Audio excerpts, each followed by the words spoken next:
Trumpa komandai bija produktīvs weekends Ženēvā ar ķīniešiem ar pesentu priekšgalā. Trumps saprata, ka kļūdījies ar milzīgajiem 140% tarifiem ar Ķīnu un ļoti steidzās to situāciju labot. Vienošanās paredz, ka tarifi Ķīnas precēm būs 30%, bet tarifi Amerikas precēm Ķīnā būs 10%. Interesanti, ka tā kā sanāk, ka ķīnieši piekāpušies. Bet šie vēl nav nekādi līgumi, tā ir vairāk tā kā tāda koncepcija, jeb 90 dienu pauze, pa ko vēl var visu mainīt. Interesanti, ka Trumps atkal teica, ka ir laiks pirkt akcijas.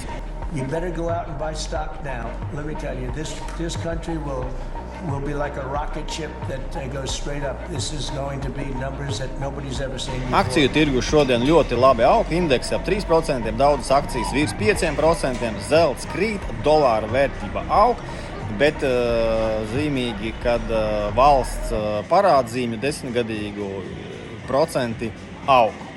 Un tā ir problēma, jo Amerikā ir ļoti liels parāds, un sanāk, ka it kā tirgos viss kļūs labāk, bet parāda izmaksas aug.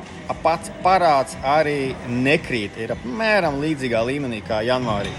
Kopumā investori jau cerēja, un tas arī notiek, ka Trumps savas kļūdas labo un tiks mazināti šie tarifi. Bet, protams, tarifi ir, un inflācija varētu būt lielāka, tāpēc jāskatās šonedēļ trešdien jau būs aprīļa inflācijas dati.